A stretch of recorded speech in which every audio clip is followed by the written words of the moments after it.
янган бинаның эченә керә алды. Кунакханә урнашкан соңгы катына иң зур зыян килгән. Монда барлык җиһазлар янып көлгә әйләнә. Түшәмдә электр чыбыклары асылынып тора. Икенче һәм беренче катларда әле дә су тамып утыра. Урыны белән ул бозга әйләнгән. Гадәттән тыш хәл урынында бүген дә янгын сүндерүчеләр һәм тикшерүчеләр эшли. Белгечләр кунакханәдә янгын турында хәбәр итү җайланмасы урнаштырылган булуын ачыклаганнар. Ул төзек була һәм вакытында эшли. Шуңа күрә эштәге 5 кунак һәм 2 хезмәткәр үзләре чыгып өлгерә. Аларга зыян килмәгән. Бүген монда бинаның хуҗасы бар иде, тик ул безнең белән аралашмады.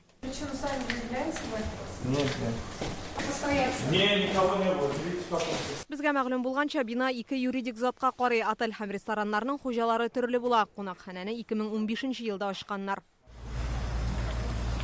Бу кадрлар кичә социаль челтәрләрдә яшен тизлеге белән таралды. Якын тирәдә яшәүчеләр сүзенә караганда, ялкын шунда ук бинаның түбәсен камап алган.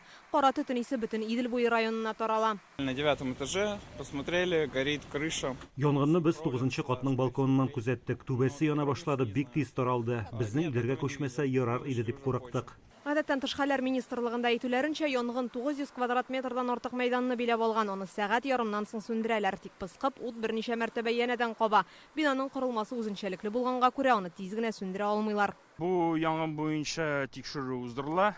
Уголовно-процессуальный кодекс буенча. Бүгенге көндә безнең эшли Исәбескә пожарная лаборатория. Безнең җегетләр анда бүгенге көндә тикшерәләр. Һәм бүгенге көндә 2 причинаны отрабатывать җегетләр. Берсе ул неосторожное обращение с огнем русча әйткәндә, икенчесе безнең электротехнический причина.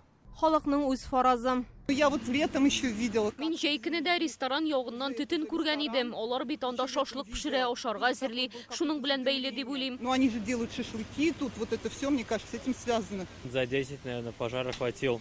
Вот эту часть, эту часть. Янгын 10 минут эчендә таралды. Безнең фатирның тәрәзәсе шул якка чыга. Бөтен өйгә төтен тулды. Шуңа урамга чыгып киттек. 3-4 сәгатьләп йөрдек. Пожары начали работать через минут 30. Кунакханә янында гына күп катлы йортлар урнашкан. Көн җилле булу сәбәпле янәшәдәге 5 катлы өйгә ут кабу ихтималы бар иде. Кешеләрне эвакуацияләргә әзерләнделәр. Павлюхин урамының берилешендә транспорт хәрәкәтен туктатырга туры килде. На место происшествия прибыл прокурор Приволжского района Казани. Гадәттән тыш хәл урынына Казанның Идел буе районы прокуроры барды. Кунакханәдә яшәүчеләрнең һәм анда эшләүчеләрнең вакытлыча тору шартлары нинди? Ул шуны тикшерәчәк. Моннан тыш күзәтчелек органы профильле белгечләр белән бергәлектә фаҗиганың сәбәпләрен ачыклый, янгын куркынычсызлыгы таләпләре үтәлешенә хокукый бәя бирә. МЧСта әйтүләренчә, беренчел мәгълүмат буенча мангалның төтен чыгу юлында кыска вакытлы ялганыш булган. Ул электр белән эшләгән. Шуңа күрә төтен суырту турбасында ут чыгып түбәгә капкан булырга мөмкин ди белгечләр. Инзилә Хөсәйнова, Рамзил Гарипов, Яңа гасыр каналы.